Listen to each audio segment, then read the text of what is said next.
دوسری حدیث پرٹیکولرلی بالخصوص شعبان المعظم کی فضیلت سے ریلیٹڈ ہے، اور یہ بڑی مشہور حدیث ہے اور بڑی کریٹیکل حدیث ہے. میں اس کا نمبر بھی بتا دیتا ہوں.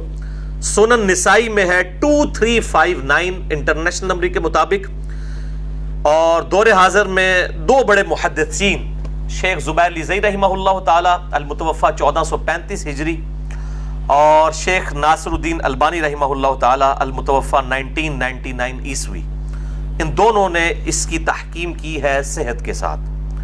اور مشکات میں آپ کو یہ حدیث تو نہیں ملے گی، لیکن شیخ زبیر صاحب نے جو شعبان المعظم پہ ضعیف روایت تھی اس کے فٹ نوٹ پہ لکھ دیا کہ یہ شعب الایمان امام بیہقی کی کتاب کی روایت تو ضعیف ہے، لیکن یہ روایت صحیح ہے جو یہ میں بیان کرنے جا رہا ہوں. 1305 نمبر 1305 مشکات میں جو حدیث ہے اس کے فٹ نوٹ پہ یہ حدیث شیخ زبیر صاحب نے سنن نسائی کی لکھ دی ہے. اسامہ ابن زید رضی اللہ تعالیٰ عنہ کہتے ہیں کہ میں نے نبی صلی اللہ علیہ وسلم سے پوچھا، اے اللہ کے محبوب صلی اللہ علیہ وآلہ وسلم، کیا وجہ ہے کہ میں آپ کو رمضان المبارک کے بعد کسی اور مہینے میں اتنے روزے رکھتا ہوا نہیں دیکھتا جتنے روزے آپ شعبان المعظم کے مہینے میں رکھتے ہیں؟ تو آپ صلی اللہ علیہ وسلم نے فرمایا کہ یہ جو مہینہ ہے جو رجب اور رمضان کے درمیان ہے، یعنی شعبان، یہ ایسا مہینہ ہے کہ اکثر لوگ اس کی فضیلت سے غافل ہیں. یہ بڑی امپورٹنٹ بات ہے. اکثر لوگ اس کی فضیلت سے ناواقف ہیں اور غافل ہیں. غافل کے الفاظ ہیں. جبکہ یہ ایسا مہینہ ہے کہ جس میں اعمال اللہ کے حضور پیش کیے جاتے ہیں، اور میں اس لیے کثرت سے روزے رکھتا ہوں. اور بخاری مسلم کی حدیث میں آتا ہے کہ بعض اوقات آپ نے شعبان کا پورا مہینہ ہی روزے رکھے ہیں. میں اس لیے کثرت سے روزے رکھتا ہوں کہ میری یہ خواہش ہے کہ جب اللہ تعالیٰ کے حضور شعبان کے مہینے میں میرا نامہ اعمال پیش ہو تو میں روزے کی حالت میں ہوں، روزے کی حالت میں میرا نامہ اعمال پیش ہو. اچھا، نامہ اعمال جو ہے بخاری مسلم کی ایک حدیث میں آتا ہے کہ روزانہ بھی پیش ہوتے ہیں. عصر اور فجر کے وقت فرشتے جو ہیں وہ بدلتے ہیں. اسی طریقے سے اسی کانٹیکسٹ میں ایک حدیث ہے صحیح مسلم میں اور جامعہ ترمذی میں موجود ہے اور مشکات میں ہے 2056 کہ آپ صلی اللہ علیہ وآلہ وسلم ہر پیر اور جمعرات کا روزہ رکھتے تھے. پوچھا گیا کیوں رکھتے ہیں؟ تو فرمایا ہر پیر اور ہر جمعرات کو نامہ اعمال اللہ کے حضور پیش ہوتے ہیں. میری خواہش ہے کہ میں روزے کی حالت میں میرا نامہ اعمال اٹھایا جائے. یعنی ہفتہ وار بھی پیشی ہوتی ہے پیر اور جمعرات کو، روزانہ جو ہے عصر اور فجر کے وقت، اور ہفتے میں پھر وہ کمبائنڈ فارم میں، جس طرح ہمارا بھی ہوتا ہے کہ ایک سال کا بھی بجٹ آتا ہے پھر مہینوں پہ ڈیوائیڈ ہوا ہوتا ہے، پھر منی بجٹس ہوتے ہیں. تو اللہ تعالیٰ کا بھی جو سال کا پورا سیشن ہے وہ شب قدر ہے جو رمضان کے آخری عشرے کی طاق راتوں میں ہے. اور جو ہفتہ وار ہے وہ اس اعتبار سے پیر اور جمعرات اور روزانہ فجر اور عصر کے وقت، اور سال میں ایک مہینہ اللہ تعالیٰ نے مخصوص کیا ہے. ایک تو ایک رات ہے نا، ایک مہینہ بھی مخصوص ہے، وہ شعبان المعظم کا مہینہ ہے اس حدیث کے تحت. اچھا، اسی کانٹیکسٹ میں ایک اور حدیث بھی ہے جو صحیح مسلم میں ہے اور مشکات میں اس کا نمبر ہے 2045 کہ آپ صلی اللہ علیہ وسلم سے جب پیر کے روزے کے بارے میں پوچھا گیا تو آپ نے فرمایا فیہ ولدت وفیہ انزل علیہ، کہ میں پیر کا روزہ اس لیے رکھتا ہوں کہ اس دن میں پیدا ہوا اور اسی دن مجھ پر پہلی دفعہ وحی نازل ہوئی. یعنی اللہ تعالیٰ نے آپ کو مبعوث فرمایا. نبی پیدائشی طور پہ نبی ہوتا ہے لیکن مبعوث اس وقت ہوتا ہے جب اللہ تعالیٰ کی طرف سے حکم اس کی طرف آتا ہے. تیسری حدیث بھی بخاری اور مسلم دونوں میں موجود ہے، مشکات میں ہے 2036. اما عائشہ رضی اللہ تعالیٰ عنہ کہتی ہیں کہ میں نے رمضان المبارک کے علاوہ آپ صلی اللہ علیہ وآلہ وسلم کو کسی بھی اور مہینے میں اتنے روزے رکھتے ہوئے نہیں دیکھا جتنا کہ شعبان کے مہینے میں روزے کثرت کے ساتھ رکھتے ہوئے دیکھا ہے. چوتھی حدیث صحیح مسلم سے مشکات میں ہے 2036. اس میں اما عائشہ کے الفاظ ہے کہ آپ صلی اللہ علیہ وسلم شعبان کا پورا مہینہ ہی روزہ رکھا کرتے تھے. اب یہ دونوں طرف تطبیق آپٹیمل سولوشن یہ ہوگا کہ اکثر آپ کا عمل یہ تھا کہ آپ صلی اللہ علیہ وسلم پورا مہینہ ہی روزہ رکھا کرتے تھے شعبان کا، بسا اوقات بیچ میں سے چھوڑ بھی دیتے تھے. اور یہ دونوں یعنی آپ صلی اللہ علیہ وسلم سے اعمال ثابت ہیں. 5ویں حدیث بھی صحیح مسلم سے. آپ دیکھ لیں گے ساری کی ساری احادیث بخاری اور مسلم سے ہیں سوائے ایک سنن نسائی والی حدیث. اور مشکات میں ہے 2046 صحیح مسلم کے ریفرنس سے کہ ام عائشہ رضی اللہ تعالیٰ عنہ کہتی ہیں کہ آپ صلی اللہ علیہ وسلم ہر مہینے 3 روزے رکھا کرتے تھے اور اس چیز کی بھی پرواہ نہیں کرتے تھے کہ وہ کن ایام میں ہوں. یعنی آپ صلی اللہ علیہ وسلم 3 روزے تو کم از کم رکھا کرتے تھے مہینے کے. ہر ہفتے میں بھی 2 روزے ہوتے تھے, وہ 8 روزے الگ ہیں پیر اور جمعرات کے, اس کے علاوہ مہینے میں 3 روزے. لیکن اس کی پرواہ نہیں کرتے تھے کہ کن دنوں میں ہوں. لیکن ایک عمومی عمل ہے وہ ایام 20 کا ہے. یہ 20 الپس بیضا ہم اردو میں بھی استعمال کرتے ہیں, یعنی جن دنوں میں چاند گول ہو جاتا ہے وہ ایام 20. عربی میں بید کہلائے گا, دعاد آتا ہے اینڈ پہ, اور اردو میں 20 با یا اور دعاد. جن دنوں میں چاند گول ہوتا ہے انہیں کہتے ہیں ایام 20. 13, 14 اور 15 چاند کی راتیں ہیں. ان میں آپ صلی اللہ علیہ وسلم کا عمومی عمل تھا. ویسے اگر یہ نہ بھی رکھیں تو باقی دنوں میں ضرور 3 روزے مہینے کے پورا کیا کرتے تھے. اور اس حوالے سے وہ 6ٹھی حدیث ہے, صحیح بخاری اور صحیح مسلم دونوں میں موجود ہے.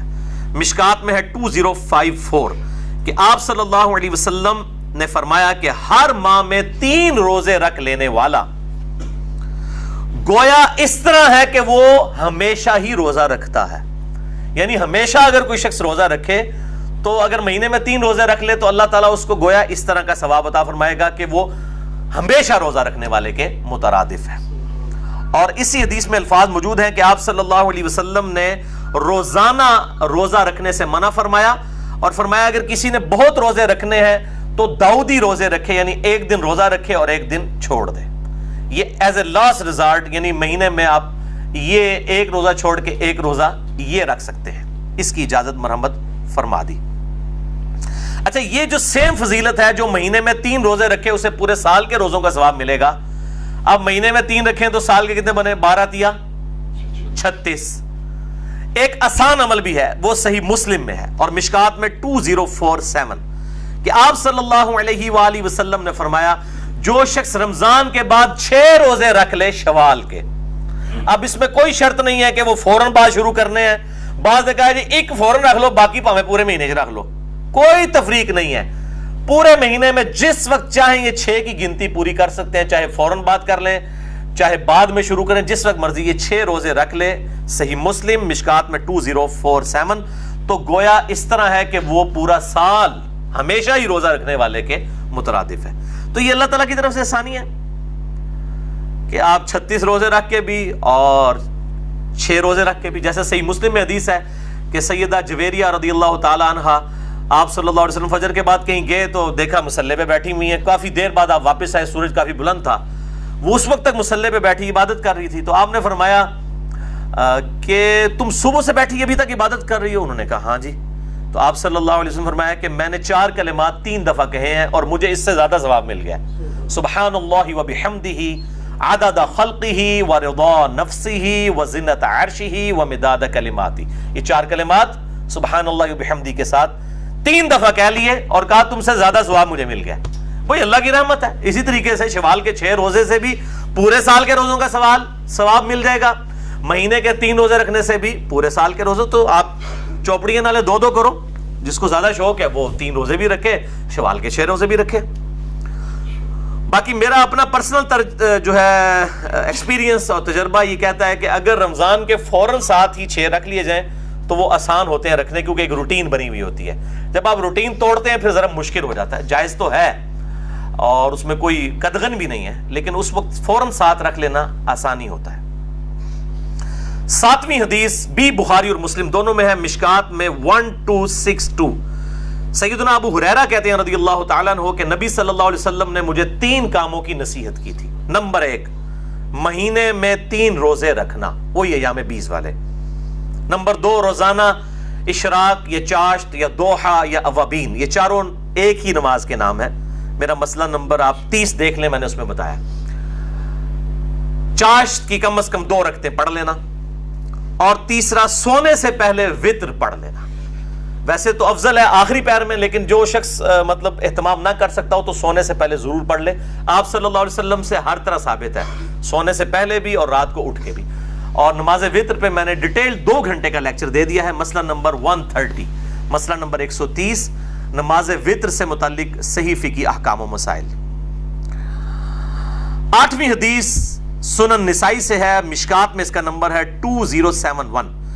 ابن عباس رضی اللہ تعالیٰ عنہ کہتے ہیں کہ آپ صلی اللہ علیہ وآلہ وسلم چاہے سفر ہو چاہے مقیم حالت میں حضر میں ہو، آپ صلی اللہ علیہ وسلم ایام 20 کے روزے کبھی نہیں چھوڑتے تھے، سفر میں بھی رکھتے تھے، 13، 14 اور 15.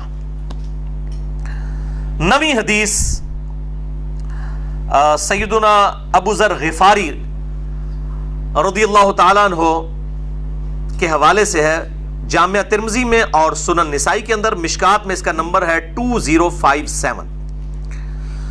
ابو ذر غفاری رضی اللہ تعالیٰ عنہ کہتے ہیں کہ آپ صلی اللہ علیہ وآلہ وسلم نے فرمایا کہ اے ابو ذر، جب تم مہینے میں 3 روزے رکھو تو 13، 14 اور 15 کو رکھا کرو چاند کی، یعنی ایام 20 جن میں چاند گول ہوتا ہے، 13، 14، 15. لیکن مسلم کی حدیث ہم پہلے سن چکے ہیں، یہ ضروری نہیں ہے، یہ بہتر ہے 13، 14، 15. ادروائز آپ پورے مہینے میں کسی بھی وقت 3 روزے رکھ سکتے ہیں، یہ افضلیت والا معاملہ. اب آگے میرے بھائیوں وہ ٹروتھ ریویلنگ 10ویں حدیث شعبان المعظم کے روزے کے حوالے سے، اور پرٹیکولرلی 15 شعبان المعظم کا جو روزہ ہے اس کے حوالے سے. اس کو شب برات کے ساتھ کوئی مکس نہ کرے، وہ 15ویں رات ہے، یہ 15واں دن ہے، وہ الگ چیز ہے، یہ الگ چیز ہے. کیونکہ جن لوگوں نے جنہوں کہنا ہے روند مارنا ہوتا ہے نا، وہ کو گل کچھ دی کچھ بنا چھڑ دینے. تو میں پہلے کلیئر کر لوں، یہ شب برات کی بات نہیں ہو رہی، یہ 15 شعبان کے دن کے روزے کی بات ہو رہی ہے. صحیح بخاری اور صحیح مسلم دونوں میں یہ حدیث موجود ہے. بخاری میں اس کا نمبر ہے 1983 اور مسلم میں 2751 اور مشکات میں اس کا نمبر ہے 2038. اور اس حدیث سے جو میں رزلٹ نکال رہا ہوں یہ میرا تفرد نہیں ہے، اہل سنت ہی میں سے ایک اہل حدیث میں سے نکلا ہوا آف شوٹ ہے، جماعت المسلمین والے، ان کا بھی یہی موقف ہے. وہ بھی 15 شعبان کے روزے کو نہ صرف سنت بلکہ واجب سمجھتے ہیں، وہ دوسری ایکسٹریم پہ ہیں، میں ان کا بھی رد کر دوں گا. بہرحال وہ 15 شعبان کے روزے کو بخاری اور مسلم کی اس حدیث کے تحت سنت سمجھتے ہیں. سیدنا عمران بن حسین رضی اللہ تعالیٰ عنہ کہتے ہیں کہ نبی صلی اللہ علیہ وآلہ وسلم نے مجھ سے یا کسی اور شخص سے یہ بات پوچھی. اب وہ تابعی کو یاد نہیں کہ انہی سے پوچھی تھی یا کسی اور صحابی سے. کیا پوچھا؟ اصمت من سرر شعبان، کیا تم نے شعبان، سرر شعبان، یہ سرر عربی میں 2 معنوں میں استعمال ہوتا ہے. ایک تو یہ اردو میں بھی ہم سرے کے طور پہ بھی استعمال کرتے ہیں نا، شعبان کے سرے کا روزہ رکھا ہے، یا وہ سرا ہوگا پہلا عشرہ یا ہوگا تیسرا عشرہ. اور ایک جو سرر کا معنی ہے وہ درمیان اور بیچ بھی آتا ہے، کھوکھلی چیز، سینٹر کے لیے بھی یہ سرر کا لفظ استعمال ہوتا ہے. اور یہ اپروپریٹ ٹرانسلیشن ہے کیونکہ اس کو سپورٹیو ایک اور حدیث ہے جو میں انشاءاللہ آن کیمرہ بھی دکھا دوں گا انشاءاللہ. تو تم نے سرر شعبان یعنی شعبان کے بیچ کا روزہ رکھا ہے؟ تو انہوں نے عرض کیا نہیں یا رسول اللہ صلی اللہ علیہ وآلہ وسلم. تو آپ نے فرمایا پھر جب تم رمضان کے روزے مکمل کر لو تو شوال کے اندر 2 روزے رکھ لینا. یعنی یہ ایک روزہ چھوٹا ہے، اب اس کے بدلے 2 روزے رکھ لینا. یہ ترغیب دلانے کے لیے، کوئی واجب نہیں، ترغیب دلانے کے لیے. یعنی وہ اس کے ایکویلنٹ 2 روزے ہو جائیں گے. بعض لوگ اس طرف گئے کہ یہ جو بیچ والا شعبان ہے اس سے مراد ایام 20 کے 3 روزے ہیں. بھائی اگر 3 چھوڑے ہوتے تو اس کے بدلے 6 رکھوائے جاتے یا کم از کم 3 کو کم کر کے تو آپ نے 2 نہیں کروانے تھے. لاجیکلی 3 کو 3 تو رکھنا چاہیے تھا. تو اس سے مراد ایک ہی روزہ ہے 15 شعبان کا سینٹر کا، اور اس کے ایکویلنٹ پھر کہا گیا اگر وہ رہ جائے تو شوال میں 2 روزے رکھ لو. یہ حدیث بخاری اور مسلم دونوں میں ہے. صحیح مسلم میں ایک اس کا طریق ہے جس نے بالکل یہ ایمبیگوٹی جو ابہام ہے وہ دور کر دیا. انٹرنیشنل نمبر کے مطابق 2745 ہے. یہ مشکات میں موجود نہیں ہے، مسلم میں ہے. اور اس میں سرر شعبان کی جگہ لفظ ہے سرتی ھذا الشہر، سرہ کہتے ہیں عربی میں ناف کو. ناف تقریباً جسم کے سینٹر میں ہوتی ہے, یہ آپ سمجھ لیں سینٹر آف گریوٹی ہے انسان کا. ناف, نیول ہم انگلش میں کہہ دیتے سے. تو یہ سرہ وہ آتا ہے نا, تحت السرہ اور فوق السرہ, ناف کے اوپر ناف کے نیچے, علی سرہ. تو اس میں سرتی ھذا الشہر ہے. صحیح مسلم 2745. یہ حدیث میرے بھائیوں میں نے گھر میں نہیں بنائی, یہ میں سب سے زیادہ چونکہ مسئلہ اہل حدیث کو ہوگا, میں اہل حدیث کا ترجمہ ہی دکھانے لگا ہوں. صحیح مسلم شریف مکتبہ اسلامیہ کی چھپی ہوئی, علامہ وحید الزمان صاحب کا ترجمہ ہے, انٹرنیشنل نمبر کے مطابق یہ چھپی ہوئی ہے. صحیح مسلم, اس میں میں آپ کو حدیث دکھا دیتا ہوں, اور اس کے اوپر امام نووی نے جو ہیڈنگز باندھی ہوئی ہیں, چونکہ مسلم کے باب امام نووی نے باندھے ہیں, المتوفا 676 ہجری, امام مسلم نے باب نہیں باندھے تھے. انہوں نے بھی اس حدیث کو لیا ہے کہ یہ شعبان کے بیچ میں جو روزہ آتا ہے اس سے ریلیٹڈ ہے, کنارے والا نہیں ہے. کنارے والی یہ حدیث جو ہے الگ ہے, وہ مسلم میں 2751 ہے اور بخاری میں 1983. لیکن وہ بھی پھر اس کی وجہ سے بیچ ہی معنی لیا جائے گا. جب 3 معنی بن رہے ہیں تو وہ ہوگا جہاں پہ سرہ کے الفاظ ہیں. یہ حدیث دکھا دیں جی 2745, یہ عربی بھی اور ساتھ اس کا ترجمہ بھی, یہ جہاں پہ میری انگلیاں ہیں اسی صرف پیج کو کور کرنا, ذرا بڑا کر کے نظر آئے. اور یہ سیم وہی حدیث ہے عمران بن حسین والی رضی اللہ تعالیٰ عنہ, یہ الگ سے کوئی حدیث نہیں, اور اس میں بھی وہی الفاظ ہیں کہ آپ نے پوچھا کیا تم نے اس مہینے کے سرہ میں روزہ رکھا ہے. روزے بھی کہہ سکتے ہیں, روزہ بھی, دونوں طرف جاتا ہے, لیکن روزہ والا معاملہ درست ہے کیونکہ اس کے بدلے پھر کہا گیا ہے کہ 2 روزے رکھنے ہیں اگلے طریق کے اندر جو 2751 ہے. تو انہوں نے کہا نہیں, تو آپ صلی اللہ علیہ وآلہ وسلم نے فرمایا کہ پھر شوال میں 2 روزے رکھنا. اس میں تو یہ والے الفاظ نہیں ہیں سرر والے, لیکن اس میں سرہ والے ہیں, لیکن اس میں یہ موجود ہے جب تم افطار کرو تو 2 روزے رکھنا, یعنی جب رمضان کی افطاریاں گزر جائیں تو شوال میں 2 روزے.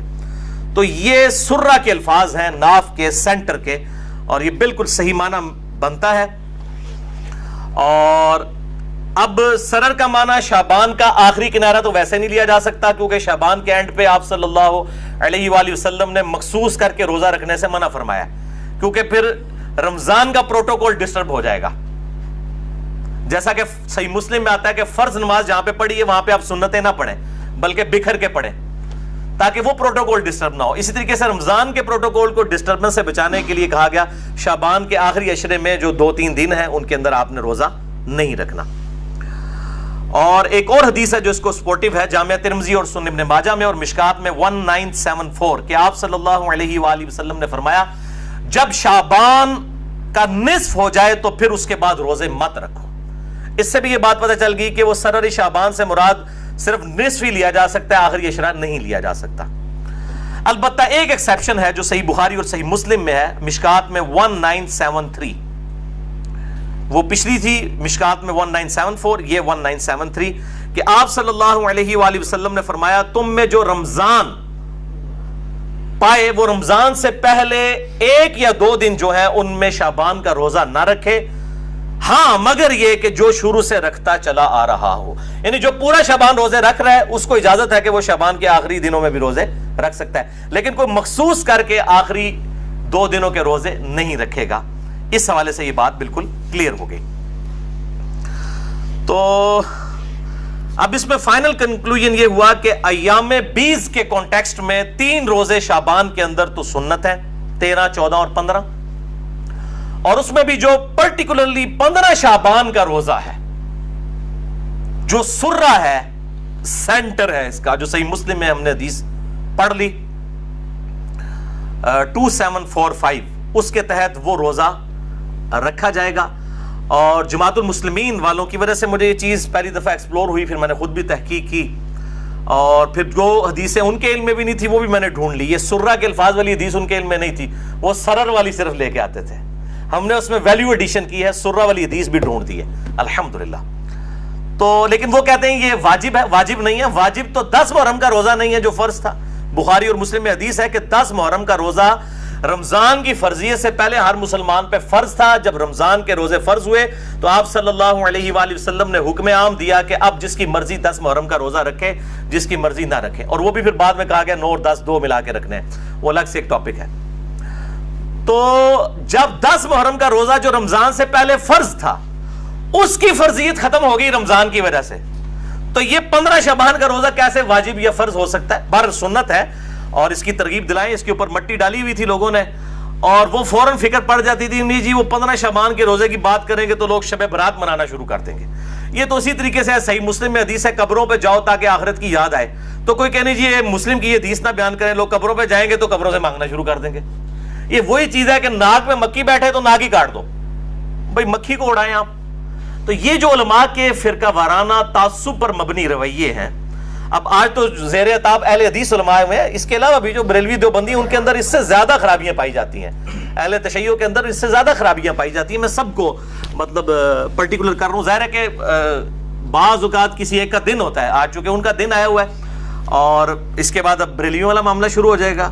شب برات کے حوالے سے کوئی روایت بھی صحیح سند سے ثابت نہیں, البتہ ایک تابعی کا قول ہے, میں وہ بیان کر دوں گا انشاءاللہ تعالی. تو یہ جو روزہ ہے اب 1438 ہجری جو یہ سال اب ہے ہجری اعتبار سے, اس میں جو شعبان المعظم 1438 ہجری کا جو 15 شعبان کا روزہ ہے وہ آ رہا ہے 12 مئی 2017 کو. آج 6 مئی 2017 ہے, 12 مئی 2017 جمعے کے دن. اور بخاری و مسلم میں حدیث موجود ہے, ابو داؤد میں ذرا وضاحت کے ساتھ ہے, آپ صلی اللہ علیہ وسلم نے اکیلے جو ہے وہ جمعے کا روزہ اور اکیلا ہفتے کا روزہ رکھنے سے منع فرمایا. لیکن اسی مسلم کی حدیث میں الفاظ ہیں جو میں آگے چل کے وہ حدیث بیان بھی کر دوں گا کہ اگر یہ جو جمعے کا روزہ ہے یہ بیچ میں آ جائے یا کوئی خاص ایک مخصوص ٹائم کے اوپر آ جائے پھر وہ ایکسیپشن ہے. یعنی اگر 10 محرم آ جاتی ہے جمعے والے دن, یا اسی طریقے سے یوم عرفہ کا روزہ آ جاتا ہے جمعے والے دن, تو پھر اب یہ نہیں دیکھا جائے گا کہ جمعے کا روزہ منع ہے تو یوم عرفہ کا بھی روزہ نہیں رکھیں گے, نہیں. یا ہفتے والے دن آ جائے تو روزہ رکھا جائے گا, البتہ بالکل مخصوص کر کے, جس طرح یہودیوں نے ہفتے کا دن کر لیا اور عیسائیوں نے اتوار کا دن, اس طریقے سے مخصوص کرنے کو آپ صلی اللہ علیہ وآلہ وسلم نے منع فرمایا ہے. اور یہ حدیث صحیح مسلم میں ہے 2684 اور مشکات میں ہے 2052 کہ آپ صلی اللہ علیہ وآلہ وسلم نے فرمایا تم میں سے کوئی شخص شب جمعہ کو قیام کے لیے اور جمعے کے دن کو روزے کے لیے مخصوص نہ کر لے سوائے اس کے کہ تمہارے روزوں کے درمیان وہ آ جائے.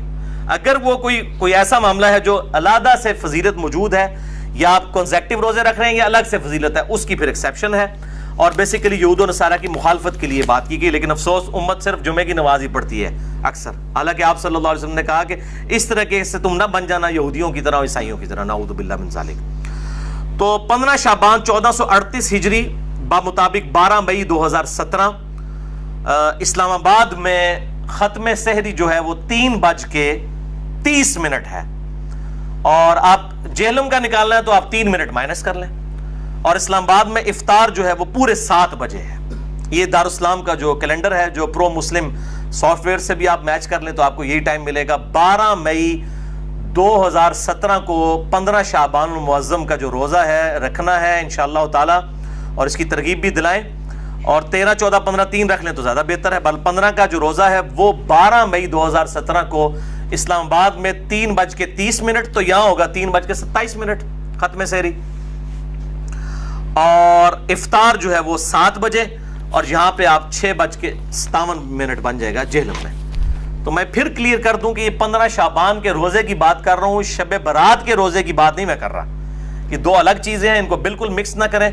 باقی پھر بھی کسی نے روند مارنا ہے تو اس کا تو کوئی علاج نہیں ہے, ہم صرف بات کھول کر بیان کر سکتے ہیں. اس کے بعد اگر کوئی بیچ میں سے ایسی چیزیں نکالنا شروع کر دے تو اس کا پھر کوئی علاج نہیں ہے. وہ پھر پبلک خود فیصلہ کر لیتی ہے کہ یہ کون سی بات صحیح ہو رہی ہے اور کون سی غلط. اب میرے بھائیوں 5 ضعیف الاسناد احادیث شب برات کے حوالے سے اور ایک صحیح سند کے ساتھ جو قول ہے ایک تابعی کا, میں وہ بیان کروں گا. لیکن اس کی ڈیٹیل میں جانے سے پہلے آپ ایک دفعہ درود شریف پڑھ لیجئے.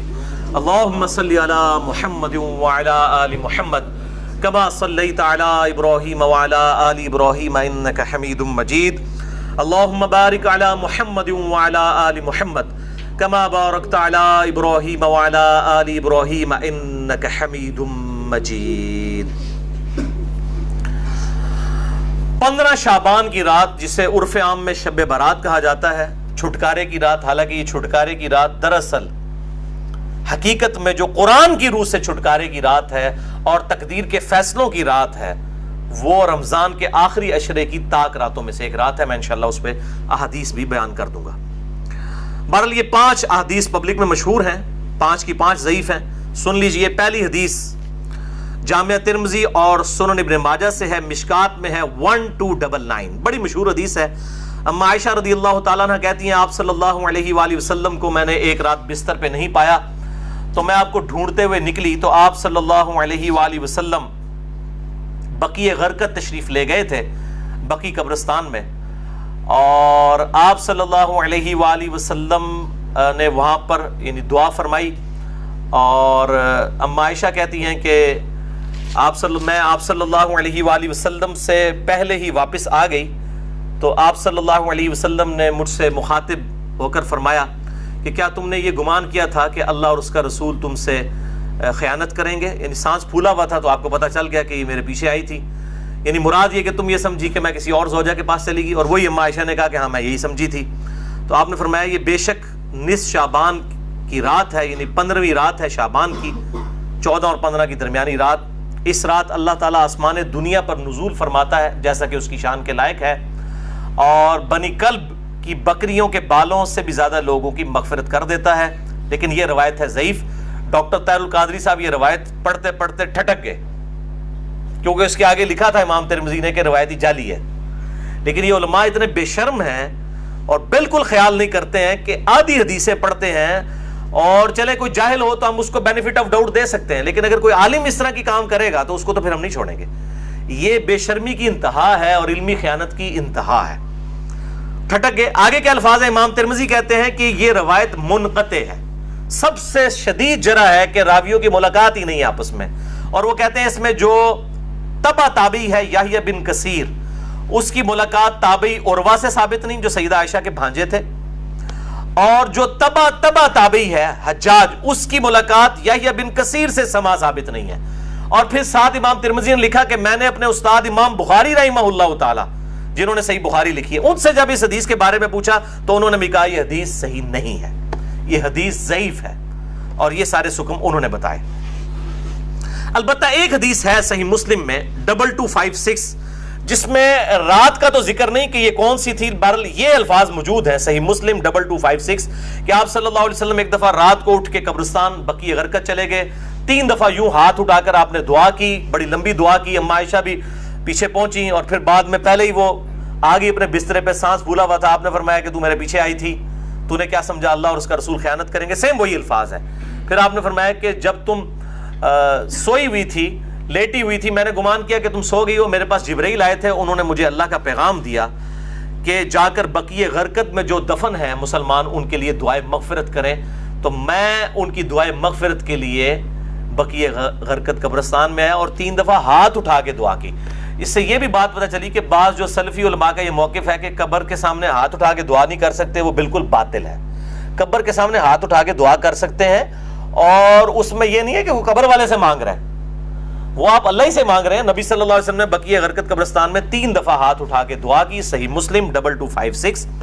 بلکہ المستدرک للحاکم میں موجود ہے کہ تمہارا رب حیا فرماتا ہے اس شخص سے جو ہاتھ اٹھا کے دعا کرے کہ اسے محروم لوٹائے. ہاتھ اٹھا کے دعا کرنا یہ افضل عمل ہے, اور آپ ہر دعا کے لیے, ایون نماز کے بعد بھی آپ اجتماعی دعا کی بات نہیں کر رہا, الگ سے جو آپ دعا ہاتھ اٹھا کے کریں تو زیادہ بہتر ہے. نہ بھی اٹھائیں تب بھی ٹھیک ہے, ہم ٹائلٹ میں جاتے وقت ہاتھ اٹھا کے دعا کرنے تو نہیں جاتے, کر کے جاتے, یا بسم اللہ جو ہم پڑھتے ہیں کھانے سے پہلے ہاتھ اٹھا کے تو نہیں. دونوں طریقے سے بہتر ہے کہ آپ ہاتھ اٹھا کے کریں, اس سے بغیر بھی بالکل ثابت ہے. دیکھ لیں میں ساتھ کتنے چھوٹے چھوٹے مسائل بتا دیتا ہوں. اور یہی جو مسلم کی حدیث ہے 2256, اسی میں وہ دعا ہے, السلام علیکم اہل الدیار من المؤمنین والمسلمین وَإِنَّا إِن شَاءَ اللَّهُ بِكُمْ لَلَاحِقُونَ نَسْأَلُ اللَّهَ لَنَا وَلَكُمُ الْعَافِيَةَ. جو قبرستان جانے کی دعا ہے کہ اے اس قبرستان کے رہنے والے مسلمان مرد و عورت, مومنین مرد و عورت, ہم تم پر سلامتی بھیجتے ہیں, اور ہم تم سے اللہ کے حضور جو ہے وہ عافیت کا سوال کرتے ہیں. بے شک ہم بھی مر کے تمہارے پاس آنے والے ہیں, اپنے لیے بھی اور تمہارے لیے بھی اللہ کے حضور ہم عافیت کا سوال کرتے ہیں. دوسری حدیث شعب الایمان, امام بیہقی کی کتاب میں ہے 1305, مشکات کے اندر اس کا نمبر ہے, اور یہ ویسے پرائمری کتاب ہے امام بیہقی کی شعب الایمان.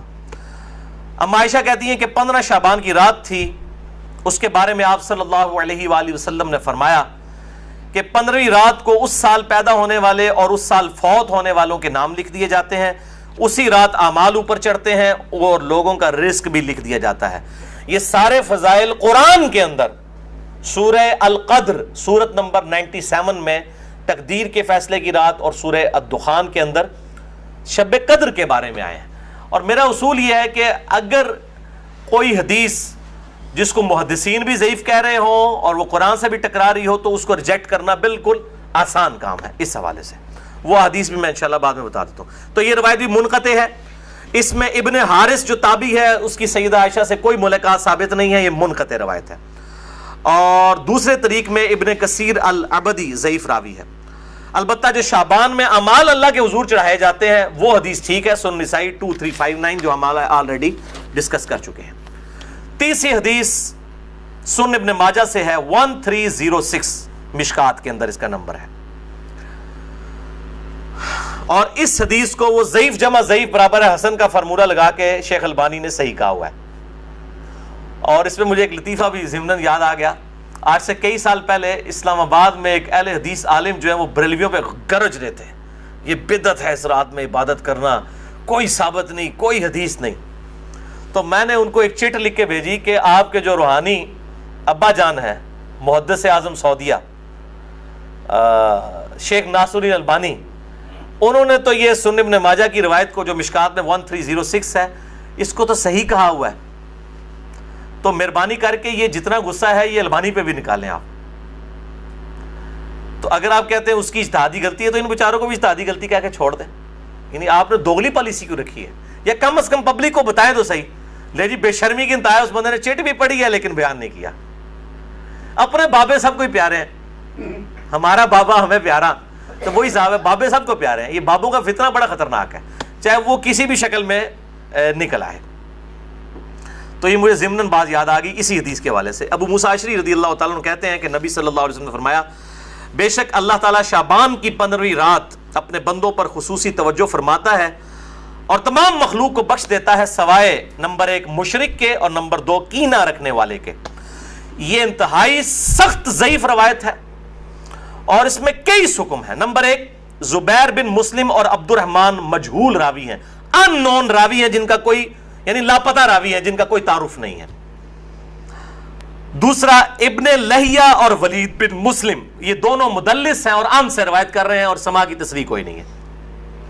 اور شیخ زبیر صاحب نے مشکات 1306 کے فٹ نوٹ پہ لکھا کہ اس کی جو سند ہے یہ ظلمات میں ڈوبی ہوئی ہے، یعنی کسی صورت ہی حسن درجے تک نہیں پہنچتی ہے، یہ تو ضعیف میں بھی سخت ترین ضعیف روایت ہے۔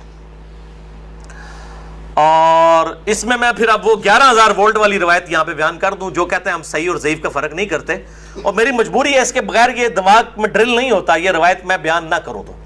مشکات میں ہے 4902 مسند احمد اور امام بخاری کی الادب المفرد کے حوالے سے۔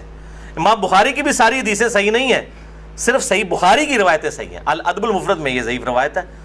اور اگر ہم وہ ڈاکٹر تعلق قاضی صاحب کہتے ہیں ہم امام حنیفہ کے مقلد ہیں، آپ بخاری کے مقلد ہیں، اگر ہم بخاری کے مقلد ہوں تو اس روایت کو صحیح مانیں۔ مشکات میں 4902 ہے کہ جو شخص اپنے جہلی نسب پر فخر کرے تو اس کو پھر تم کہو کہ تم اپنے جہلی نسب پہ فخر کرتے ہو، اسے کہو کہ اپنے باپ کی شرمگاہ کاٹ کے اپنے منہ میں رکھ لے، نعوذ باللہ من ذالک۔ اور یہ بات اس سے کنایے سے نہ کرو، ڈائریکٹ کرو۔ اتنی بےہودہ بات آپ صلی اللہ علیہ وسلم کبھی کہہ سکتے ہیں؟ وَإِنَّكَ لَعَلَىٰ خُلُقٍ عَظِيمٍ، اخلاق کے بلند ترین درجے پہ فائز۔ اور بخاری اور مسلم کی حدیث کہ آپ صلی اللہ علیہ وآلہ وسلم میں کنواری لڑکیوں سے زیادہ شرم و حیا تھی، وہ اس قسم کی بات کر سکتے تھے؟ اس میں بھی یہی حکم ہے، اس میں حسن بصری مدلس ہیں اور ان سے روایت کر رہے ہیں، اور صحیح مسلم کے مقدمے میں موجود ہے کہ مدلس کی ان والی روایت سما کی تصریح کے بغیر ضعیف ہوگی۔ مسئلہ نمبر 36 میرا سن لیں، ضعیف الاسناد اور من گھڑت احادیث کے فتنے کا تحقیقی جائزہ، جسے شوق ہو تو یہ میں نے الزامی جواب پھکی کے طور پہ یہ اینٹی وائنم دیا تھا، یہ والی روایت۔ چوتھی حدیث مسند احمد سے ہے، مشکات میں ہے 1307 عبداللہ ابن عمر بن عاص، سیم الفاظ ہیں وہی کہ 15ویں رات کو سب کی مغفرت ہو جاتی ہے، لیکن اس میں الفاظ ہیں سوائے خودکشی کرنے والے کے اور کینہ رکھنے والے کے۔ لیکن اس میں ابن لہیہ جو ہے وہ مدلس اس میں تو نہیں ہے، ویسے وہ مدلس راوی ہیں، لیکن اس میں ان کی یہ روایت اختلاط کے بعد کی ہے، یعنی جب ان کا حافظہ بگڑ گیا تھا۔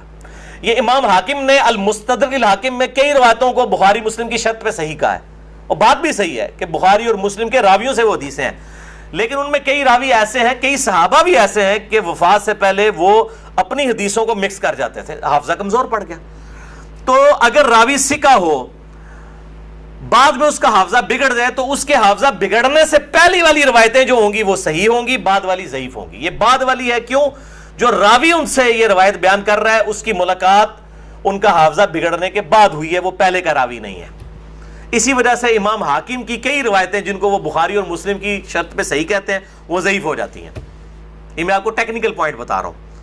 وہ حضرت آدم کی توبہ قبول ہونے والا جو واقعہ ہے نبی صلی اللہ علیہ وآلہ وسلم کے وسیلے سے، مسئلہ نمبر 43 میں بھی میں نے بتایا ہے، وہ روایت جو ہے وہ امام حاکم نے تو بخاری مسلم کی شرط پہ صحیح کہا ہے، لیکن وہ روایت تو ضعیف ہے اور سخت ضعیف روایت ہے۔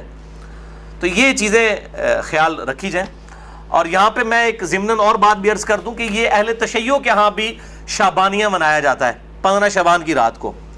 وہ شب برات نہیں منا رہے ہوتے ہیں، وہ امام محمد بن حسن عسکری کا یوم ولادت مناتے ہیں۔ ان کے ہاں بھی یہ کانسیپٹ نہیں ہے شب برات والا، لیکن وہ ہمارے بریلوی بھائی خوش ہو رہے ہوتے ہیں کہ انہوں نے بھی لائٹنگ کی ہوئی ہے، ہم نے بھی کی ہے، تے سنی شیعہ دا اجماع بنا لیندے نے۔ دیکھو اجماع کوئی نہیں ہے، وہ اپنے چکر چ ہوندے، تسی اپنے چکر چ ہوندے ہو، ٹھیک ہے؟ تے اسی اپنے چکر چ اسی اپنی آخرت دی فکر چ۔ تو وہ امام محمد بن حسن عسکری کا یوم ولادت۔ 5ویں حدیث سنن ابن ماجہ سے ہے، مشکات میں 1308، مولا علی رضی اللہ تعالیٰ عنہ علیہ السلام سے ہے کہ جب شعبان کی 15ویں رات ہو تو آپ صلی اللہ علیہ وسلم نے فرمایا دن کا قیام کرو، رات کا قیام کرو، دن کا روزہ رکھو۔ اب دن کا روزہ الگ سے صحیح مسلم وہ 45 نمبر حدیث تھی اس سے ثابت ہے، اس کی وجہ سے میں نہیں، وہ الگ سے، کیونکہ غروب آفتاب سے طلوع فجر تک آسمان دنیا پر اللہ تعالیٰ نزول فرماتا ہے اور کہتا ہے کوئی مغفرت کا طالب کہ میں اسے بخش دوں، ہے کوئی رزق مانگنے والا کہ میں اسے عطا کروں، ہے کوئی عافیت چاہنے والا کہ اسے عافیت دوں، اور یہ سلسلہ طلوع فجر تک حتی مطلع الفجر، وہ جو سورہ قدر میں شب قدر کے بارے میں آتا ہے، یہ وہی الفاظ ہیں۔ یہ روزانہ ہوتا ہے، تہائی رات آخری جب رہ جاتی ہے، بخاری مسلم کے حوالے سے میں حدیث بیان کر چکا ہوں۔ تو 15 شعبان کا روزہ جو ہے وہ معاملہ بالکل الگ ہے۔ اس حوالے سے اور کئی روایتیں ہیں، شیخ زبیر علی زئی رحمہ اللہ تعالیٰ نے ایک پورا مضمون لکھا تھا جو مقالات کی پہلی جلد کے اندر وہ مضمون موجود ہے، جسے شوق ہے تو وہ پڑھ سکتا ہے، 14-15 صفحوں کا مضمون ہے جس میں انہوں نے یہ ساری بحثیں اس کی ضعیف روایتوں کے حوالے سے کی ہیں، اور انہوں نے ہی ایک صحیح قول بھی ایک تابعی کا لکھا، لیکن چونکہ تابعی کا قول مقطوع ہوتا ہے اور تابعی اگر کوئی غیب کی بات کرے گا تو وہ ضروری نہیں کسی صحابی سے سنی ہو، وہ کسی دوسرے تابعی سے بھی سن سکتا ہے۔ صحابی کی غیبی خبر جو ہے نا بیان کی ہوئی وہ امپلائڈ ہے کہ نبی صلی اللہ علیہ وآلہ وسلم سے سنی ہے۔ صحابی کی جو مرسل ہے وہ ایکسیپٹیبل ہے، اسے ہم موقوف روایت کہتے ہیں۔ تابعی کی مرسل ایکسیپٹیبل نہیں، اس کو ہم مقطوع کہتے ہیں، یہ غیبی خبر سے متعلق ہے، لیکن یہ تابعی تک قول ثابت ہے۔ اس کا مطلب یہ ہوا کہ اس زمانے میں بھی یہ مسئلہ موجود تھا۔ مکحول تابعی ہیں شام کے، یہ مشہور تابعی ہیں، اور ان کے بارے میں مشہور ہے کہ اکثر مرسل روایتیں چھوٹے ہوئے واسطوں والی بیان کرتے تھے۔ شعب الایمان امام بیہقی کی کتاب میں انٹرنیشنل نمبر کے مطابق 3671 نمبر یہ روایت ہے، وہ کہتے ہیں کہ 15ویں شعبان کو اللہ تعالیٰ زمین والوں کی طرف متوجہ ہوتا ہے، 15ویں شعبان کی رات کو، اور کافر اور کینہ رکھنے والے کے سوا سب کو بخش دیتا ہے۔ اب یہ روایتیں اتنی زیادہ ہیں کہ اس کی وجہ سے بعض اہل حدیث علماء کا بھی یہ موقف ہے کہ کچھ نہ کچھ اس کی اصل موجود ہے۔ اکثر تو نہیں مانتے لیکن کچھ اہل حدیث علماء بھی مانتے ہیں، اور دیوبند بریلوی تو ویسے ہی مانتے ہیں۔ اور میرا موقف شروع سے جو تھا وہی ہے کہ میں ہمیشہ فتویٰ نہیں لگاتا، خود کرتا نہیں ہوں، کسی پہ فتویٰ نہیں لگاتا۔ میرا مسئلہ نمبر 44 پرانا بھی سن لیں، اور اب یہ نیا بھی آج ریکارڈ ہو رہا ہے، میرا موقف وہی تھا 5 سال پہلے بھی، اور باقی میں خود کیوں نہیں کرتا، جب تک کوئی چیز اتھینٹیکیٹ نہ ہو جائے تو نہیں کرنی چاہیے۔ یہ اکثر کہتے ہیں نیکی کا کام ہے، خیر ہے کرنے دو جی، لوگ سال کے بعد اگر کوئی نکلی ہے عبادت کے لیے، تو میرے بھائی سال کے بعد لوگ عید کی نماز کے لیے نکلتے ہیں، تو آپ عید کی اذان کیوں نہیں دیتے ہیں لوگوں کو بلانے کے لیے؟ نہیں جی ثابت نہیں ہے، تو کیا ثابت نہ ہوئی تو کیا ہوا، گناہ کا کام تو نہیں ہے، دے دیا کریں اذان۔ سال بعد لوگوں نے عید پڑھنے کے لیے نکلنا ہوتا ہے، پکیجے الزامی جواب، اینٹی وینم، لاجیکل آنسر۔ تو کہیں گے نہیں جی ثابت نہیں. بھئی آپ کا تو فارمولہ تھا ثابت ہو یا نہ ہو, نیکی کا کام ہے تو کر لیں. تو عید کی اذان دے دیں, جنازے کی اذان دے دیں, کیوں نہیں دیتے؟ کہتے ہیں جی نبی صلی اللہ علیہ وآلہ وسلم سے ثابت نہیں. ہم بھی یہی کہہ رہے ہیں. اور پھر اس حدیث کو بھی یاد کر لیں جو صحیح مسلم میں 2684 اور مشکات میں 2052 ہے کہ آپ صلی اللہ علیہ وآلہ وسلم نے جمعے کے دن کو اور جمعے کی رات یعنی شب جمعہ کو قیام کے لیے مخصوص کر لینا, یعنی میں نے صرف یہ اسی میں ہی قیام کرنا ہے, اس سے منع فرمایا ہے. اور الا یہ کہ کسی کے روزے پہلے سے چلتے آ رہے ہوں یا کوئی پرٹیکولر روزہ آ جائے, جس طرح 10 محرم کا روزہ آ گیا یا یوم عرفہ کا, وہ رکھ سکتا ہے, اس کے علاوہ نہیں. اور بیسیکلی مقصد تھا مخالفت یہود و نصارہ کی. یہودیوں نے ہفتے کے دن کو مخصوص کیا اور عیسائیوں نے اتوار کو, تو کہیں مسلمان جمعہ ہی نہ پھاڑ لین خالی, اور پھر بھی مسلمان بعض نہیں ہے انہوں نے جمعہ پھاڑ لیا ہے, خیال ہونا پھر بھی کوئی نہیں کیا. وَلِعَوْذُ بِاللَّهِ تَعَالَى. اب میرے بھائیو آخر میں وہ 3 آیات اور 10 حدیثیں بیان کر دوں, پھر ہمارے یہ لیکچر کنکلوڈ ہو جائے گا. شب قدر کے حوالے سے, چونکہ شب برات اور شب قدر یہ کمپلیمنٹری ٹاپکس ہیں, ایک دوسرے کے ساتھ جڑے ہوئے ٹاپکس ہیں, تو یہ زیادتی ہے کہ اس ٹاپک کو بیان نہ کیا جائے. لیکن ایک دفعہ دروشی پڑھ لیں. اللہم صلی علی محمد وعلی آل محمد کما صلیت علی ابراہیم وعلی آل ابراہیم انک حمید مجید. اللہم بارک علی محمد وعلی آل محمد کما بارکت علی ابراہیم وعلی آل ابراہیم انک حمید مجید. اب میرے بھائیو شب قدر کے حوالے سے قرآن حکیم کی آیات اور 10 صحیح الاسناد احادیث انشاءاللہ تعالی. میرے بھائیو قرآن حکیم میں کم از کم 3 مقامات پر اس رات کا ذکر موجود ہے جس رات کے اندر اللہ تعالیٰ نے قرآن پاک کو نازل فرمایا. وہی رات جو ہے وہ شب قدر بھی ہے, قدر والی رات, لیلۃ القدر. وہی برات چھٹکارے والی رات ہے. قدر تقدیر کے معنوں میں بھی لے سکتے ہیں, فیصلے کی رات, اور وہی رات لیلہ مبارکہ بھی ہے. اس حوالے سے یہ 3 آیات 3 مقامات سے سن لیجئے, اس کے بعد انشاءاللہ 10 صحیح الاسناد حدیث. پہلا ریفرنس سورہ الدخان سورت نمبر 44, جس کی نسبت سے یہ مسئلہ نمبر 44 ہے. یہ میں نے اس وقت اسی کی نسبت سے رکھا تھا, شب برات والا. آیت نمبر 1 سے 6 تک. اعوذ باللہ من الشیطان الرجیم, بسم اللہ الرحمن الرحیم.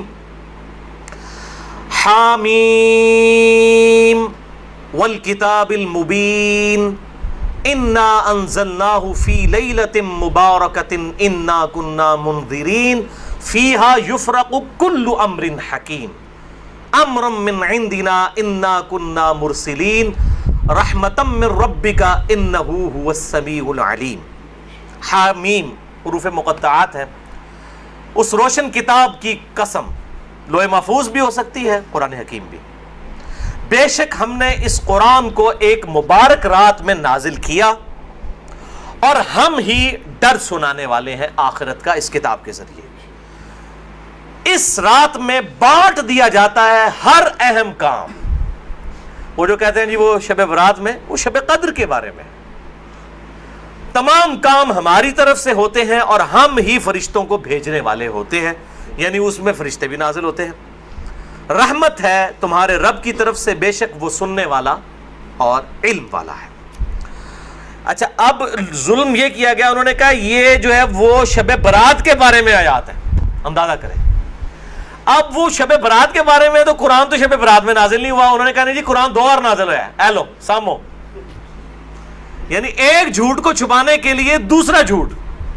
کہتے ہیں جی ایک دفعہ قرآن جو ہے وہ لوح محفوظ سے پہلے آسمان میں نازل ہوا ہے, تو وہ جو نازل ہوا تھا نا وہ ہوا تھا شب برات میں, اور جو پہلے آسمان سے دنیا میں نازل ہوا ہے وہ شب قدر میں ہوا ہے.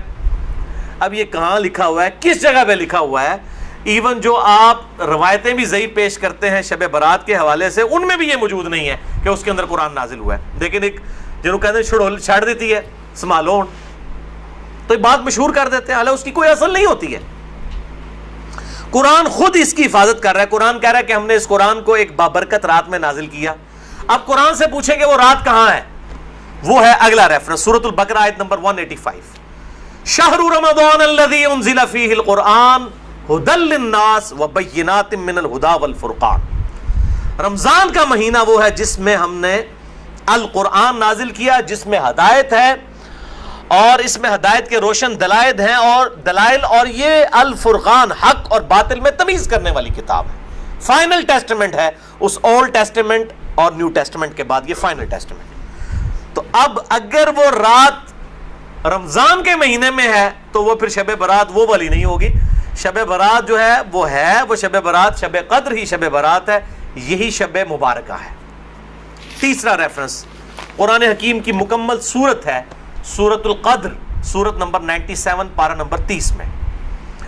اِنَّا أَنزَلْنَاهُ فِي لَيْلَةِ الْقَدْرِ، بے شک ہم نے اس قرآن کو تقدیر کے فیصلوں والی رات میں نازل کیا.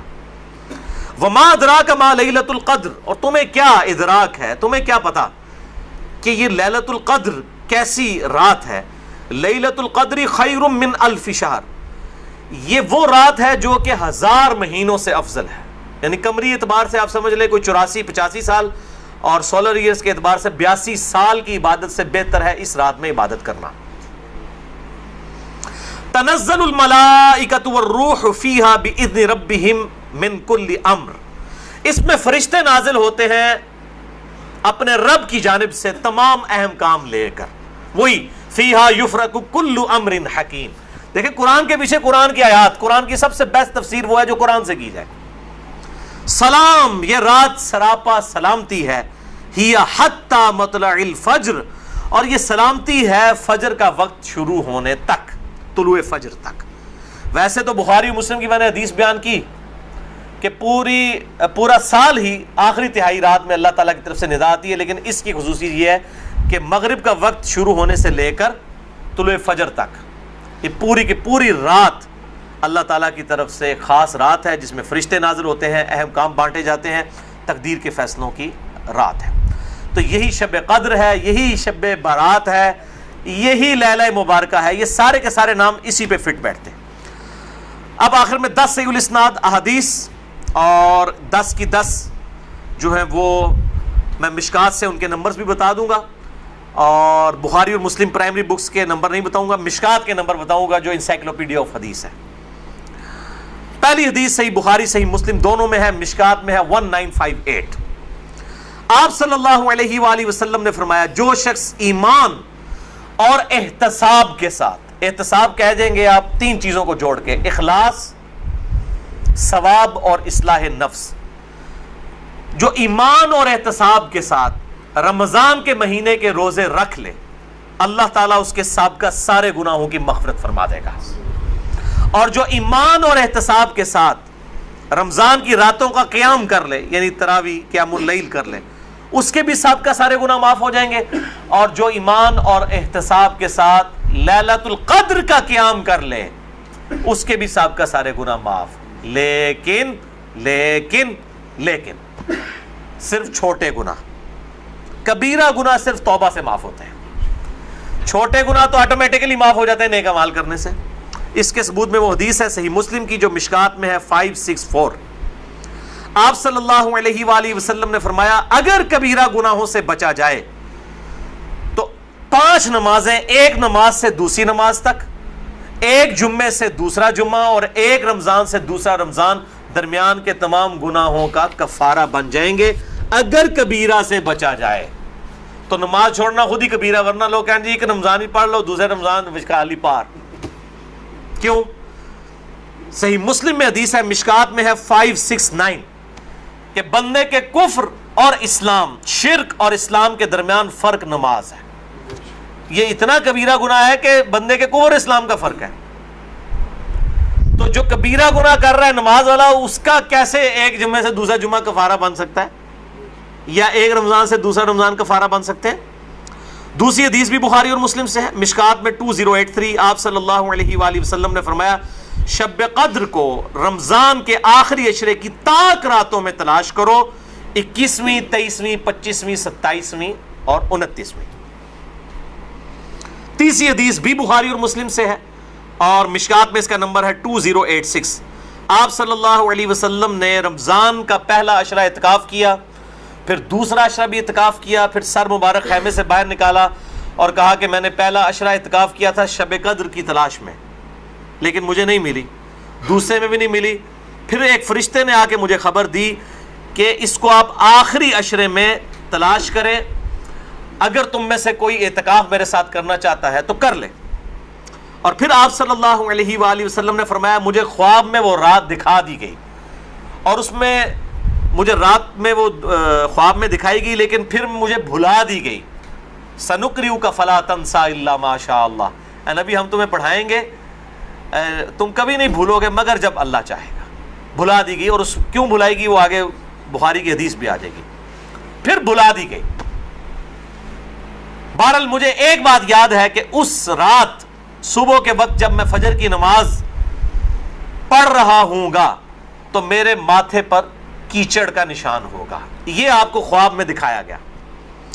اور اسی حدیث میں الفاظ ہیں کہ 21ویں رات جب آئی، یعنی 20ویں اور 21ویں روزے کی درمیانی رات، اس میں جب آپ نے 21ویں روزے کی جب فجر پڑھی تو اس رات کافی بارش ہوئی، مسجد نبوی کی چھت ٹپکنے لگی، اور ظاہر ہے کہ قالین وغیرہ تو نہیں ہوتے تھے، مٹی پہ ہی نماز پڑھی جاتی تھی، یہی افضل ہے۔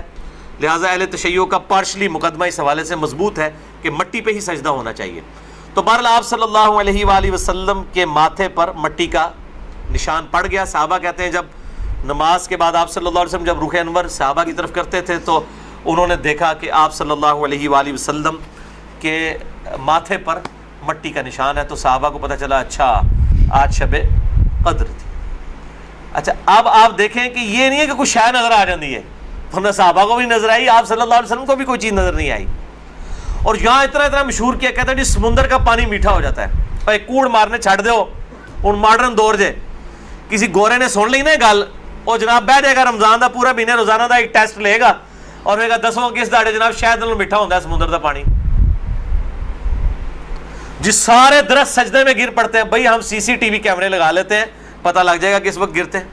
یہ سب جھوٹ ہے، کسی روایت کے اندر موجود نہیں ہے، بس صرف آپ نے قیام کرنا ہے رات کا، کوئی ایک رات اس میں ہوگی۔ اسی لیے دیکھیں یہ فکس بھی نہیں کر کے بتائی گئی کہ فلاں ہے، کہا گیا 5 ہیں، 21ویں 23ویں 27ویں 25ویں 27ویں اور 29ویں۔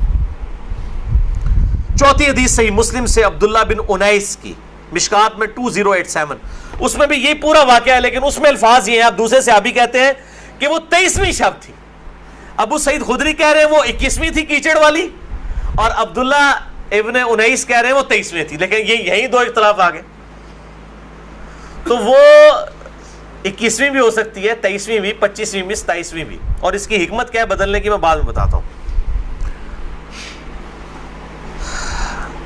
تو یہ شب قدر کے حوالے سے ایک دعا بھی بڑی مشہور ہے، اللہم انک عفو تحب العفو فاعف عنی۔ یہ روایت مشکات میں بھی موجود ہے 2091، اور جامع ترمذی اور سنن ابن ماجہ میں موجود ہے، لیکن یہ روایت منقطع ہے۔ وہ تابعی جو ہے عبداللہ بن بریدہ، اس کا سماع اما عائشہ سے ثابت نہیں ہے، شیخ البانی سے حسن درجے تک پہنچاتے ہیں۔ بہرحال دعا کے بارے میں میرا موقف یہ ہے، چاہے کوئی ضعیف روایت بھی ہو، اگر کوئی دعا کے طور پہ اسے کر لے تو میں اس کے اوپر کوئی فتوی والا معاملہ نہیں کرتا۔ امام دارقطنی نے بھی یہ بات لکھی ہے کہ یہ منقطع روایت ہے، اللہم انک عفو تحب العفو فاعف عنی۔ 5ویں حدیث صحیح مسلم سے ہے، مشکات میں ہے 2088۔ سیدنا ابی ابن کعب کو کسی نے بتایا کہ عبداللہ ابن مسعود کہتے ہیں رضی اللہ تعالیٰ عنہ کہ جو شخص روزانہ آخری پہر جاگے گا تہجد کے وقت تو وہ شب قدر پا لے گا۔ اب یہ دیکھیں کہ روزانہ جو جاگے گا ظاہر وہ پا ہی لے گا۔ عبداللہ ابن مسعود کی جب یہ بات پہنچی ابی ابن کعب تک تو انہوں نے کہا اللہ تعالیٰ ہمارے بھائی پہ جو ہے وہ رحم فرمائے۔ انہوں نے شاید یہ بات اس لیے کہی کہ لوگ صرف اکتفا ہی نہ کر لیں رمضان کے قیام پہ ہی، اس لیے انہوں نے یہ بات کی ہوگی، ورنہ ہمارے بھائی عبداللہ ابن مسعود کو یہ بات خوب پتہ ہے کہ شب قدر جو ہے یہ رمضان کے آخری عشرے میں آتی ہے۔ اور پھر انہوں نے کہا کہ میں اللہ کی قسم اٹھاتا ہوں کہ شب قدر جو ہے وہ 27ویں رات ہے۔ اور تابعی کہتے ہیں کہ انشاءاللہ کے بغیر قسم کھائی، کیونکہ اگر آپ انشاءاللہ کے ساتھ قسم کھائیں نا تو وہ قسم ڈاؤٹ فل ہوتی ہے کہ اگر اللہ نے چاہا تو۔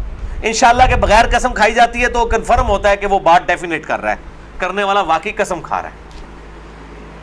تو پھر پوچھا گیا آپ کو کیسے پتا ہے کہ 27ویں ہے؟ انہوں نے کہا اس لیے کہ آپ صلی اللہ علیہ وآلہ وسلم نے ہمیں نشانی بتائی ہے کہ اس رات جب سورج صبح کے وقت طلوع ہوتا ہے تو بغیر شعاؤں کے ہوتا ہے، یعنی بالکل ٹکیاں نکلتی ہے، اور ویسے تو عموماً ویسے بھی ٹکیے نکلتی ہے، لیکن وہ شاید زیادہ دیر تک کے لیے ٹکیہ رہتی ہے۔ اب حالانکہ باقی روایتوں کے اندر 21ویں 23ویں بھی آیا ہے، اور یہ قسم اٹھا کے 27ویں، تو اس سے مراد پھر تطبیق یہ ہوگی کہ جو انہوں نے پائی ہے وہ اس سال 27ویں کو آئی ہوگی، ورنہ تو یہ بدلتی رہتی ہے۔ چھٹی حدیث صحیح بخاری سے ہے، مشکات میں 2095، کہ آپ صلی اللہ علیہ وآلہ وسلم شب قدر کا دن بتانے کے لیے کہ آپ کون سی رات کو یہ آئے گی، باہر تشریف لائے تو دو مسلمان آپس میں جھگڑ رہے تھے۔ یہ جھگڑنے کی نحوست دیکھیں، آپ صلی اللہ علیہ وسلم بھول گئے اور آپ نے فرمایا کہ مجھے اللہ نے بتائی تھی وہ رات، لیکن پھر مجھے بھلا دی گئی، سنقرئک فلا تنسى الا ما شاء اللہ۔ اور پھر آپ نے فرمایا کہ اس وجہ سے بھلائی گئی کہ یہ دو مسلمان آپس میں جھگڑ رہے تھے، اور پھر کہا ہو سکتا ہے کہ اللہ کی اسی میں بہتری ہو، یہ بھی ساتھ کہہ دیا، ورنہ انہوں دو مسلمانوں نے لوگ قیامت تک کوستے رہتے، بھائی اللہ نے بتانا ہوتا تو بعد میں بتا سکتے، اللہ کے لیے تو کوئی مسئلہ نہیں تھا، اسی میں بہتری ہو، اور یہ واقعی بہتری ہے۔ اور پھر فرمایا اب تم اسے 21ویں 23ویں اور 25ویں میں تلاش کرو۔ اب یہاں 27ویں 29ویں کا ذکر کوئی نہیں ہے، وہ الگ سے حدیث میں۔ تو حکمت یہ ہے بیسیکلی اس کو ڈیفرنٹ کرنے میں، تاکہ لوگ یہ پورا عشرہ جو ہے وہ اہتمام کریں۔ دوسرا لوگ کہتے ہیں جی جس رات میں قرآن نازل ہوا تھا وہ ہوگی تو کوئی ایک ہی رات نا، یا 21ویں ہوگی، یہ تو نہیں ہے کہ 14 اگست اس دفعہ جو ہے 14 اگست کو آئے تو اگلی دفعہ 14 اگست جو ہے وہ 21 اگست کو آ جائے، اس طرح تو نہیں ہوگا، 14 اگست تو 14 اگست کو ہی آئے گا۔ تو یہ کیا وجہ ہے کہ قرآن جس رات میں نازل ہونا شروع ہوا وہ تو یا 21ویں تھی یا 23ویں تھی یا 25ویں یا 27ویں یا 29ویں، تو اگلے سال بھی وہی ہونی چاہیے۔ تو یہ دنیاوی اعتبار سے تو یہ بات بالکل ٹھیک ہے، لیکن جب اللہ تعالیٰ نے اس کی سیلیبریشن اس طرح کر دی ہے کہ اس سال میں اس کی سیلیبریشن کروں گا 21ویں کو، اگلے سال 23ویں کو، اس سے اگلے سال 27ویں کو، اس سے اگلے سال پھر شاید 21ویں کو ہو جائے، پھر کبھی 29ویں کو، تاکہ یہ روٹیٹ کرتی رہے، مسلمانوں کا شوق برقرار رہے۔ اس میں نظر کچھ نہیں آنا ہوتا، بس قیام کرنا ہوتا ہے، اللہ تعالیٰ 82 سال کی عبادت کا ثواب لکھ دے گا۔ اور اس کا آسان طریقہ میں آپ کو اینڈ پہ 2 حدیثیں بتا دوں گا سست الوجود لوگوں کے لیے انشاءاللہ میرے جیسے۔ 7ویں حدیث بھی بخاری اور مسلم دونوں میں ہے، مشکات میں 2090۔ اما عائشہ کہتی ہیں کہ جب رمضان کا آخری عشرہ ہوتا تو آپ صلی اللہ علیہ وسلم عبادت کے لیے کمر بستہ ہو جاتے، خود بھی راتوں کو جاگتے اور اپنے گھر والوں کو بھی جگایا کرتے۔ اللہ تعالی ہمیں بھی اس سنت پر عمل کرنے کی توفیق عطا فرمائے، آمین۔ 8ویں حدیث صحیح مسلم سے ہے، مشکات میں 2089۔ اما عائشہ رضی اللہ تعالیٰ عنہ کہتی ہیں کہ آپ صلی اللہ علیہ وسلم جس قدر رمضان مبارک کے آخری عشرے میں عبادت اور سخاوت والا معاملہ کرتے تھے، پورا سال کبھی ایسا نہیں کرتے تھے، اس آخری عشرے میں خصوصاً۔ 9ویں حدیث تو ہے ہی بالخصوص پرٹیکولرلی اعتکاف کے حوالے سے، اور اعتکاف بھی بیسیکلی شب قدر کی تلاش کے لیے ہوتا ہے، کم از کم وہ 10 دن مسجد میں ٹکا تو رہے گا نا، چلو ستے ہی لب گئی مسجد ہی تو مل جائے گی نا انہوں شب قدر، اور کوئی نہیں تو لوگ فجر اور عشاء کی نماز ہی جماعت سے پڑھا دیں گے، خراٹے لے رہے ہوں تو اعتکاف والوں کی تو ویسے ہی شام میں دائی ہوتی ہے بیچاروں کی، اعتکاف والوں کو تو رات کو بھی نہیں سونے دیتے، اور درس بھی مجبوراً بیچارے اعتکاف والوں کو ہی سننا پڑتا ہے۔ تو بخاری اور مسلم میں حدیث ہے، مشکات میں 2097۔ اما عائشہ رضی اللہ تعالیٰ عنہ کہتی ہیں کہ آپ صلی اللہ علیہ وسلم رمضان کے آخری عشرے کا اعتکاف فرمایا کرتے تھے، یہاں تک کہ آپ کی وفات ہو گئی۔ ہر سال اعتکاف کرتے تھے آپ صلی اللہ علیہ وآلہ وسلم۔ یہ سنت موقدہ کفایہ ہے، چند لوگ کر لیں تو باقیوں کی طرف سے ادا ہو جائے گی۔ اور پھر آپ صلی اللہ علیہ وسلم کی وفات کے بعد آپ کی بیویاں بھی مسجد نبوی میں اعتکاف کیا کرتی تھی۔ لیکن اسی کانٹیکسٹ میں بخاری مسلم میں حدیث ہے، ایک دفعہ آپ صلی اللہ علیہ وآلہ وسلم نے جو ہے وہ مسجد نبوی میں اعتکاف کے لیے خیمہ لگایا، کسی ایک بیوی نے آ کے خیمہ لگایا، پھر دوسری نے بھی وہ سوکن والا سلسلہ کرتے کرتے کئی خیمے لگے، آپ نے ساروں کے کھڑوا کے اپنا بھی کھڑوا دیا، اس سال آپ نے اعتکاف ہی نہیں کیا۔ پھر آپ نے اگلے سال صحیح بخاری میں آتا ہے 20 دن کا اعتکاف کیا، اور وہ آپ کا آخری سال تھا۔ تو آپ نے اعتکاف ہی نہیں کیا کہ یہ یعنی اللہ کی رضا کی خاطر اعتکاف کیا جائے، نہ کہ میری وجہ سے کہ میرے ساتھ ایک بیوی اعتکاف بیٹھی ہے پھر دوسری بھی، سب کے خیمے۔ اس سے یہ بات چلی کہ مسجد نبوی میں اعتکاف عورتیں کیا کرتی تھی، اور مسجد میں اعتکاف آج بھی مسجد نبوی میں اور بیت اللہ شریف میں اعتکاف ہوتا ہے۔ بہرحال اس حوالے سے میرا موقف تھوڑا اب لینینٹ ہو چکا ہے۔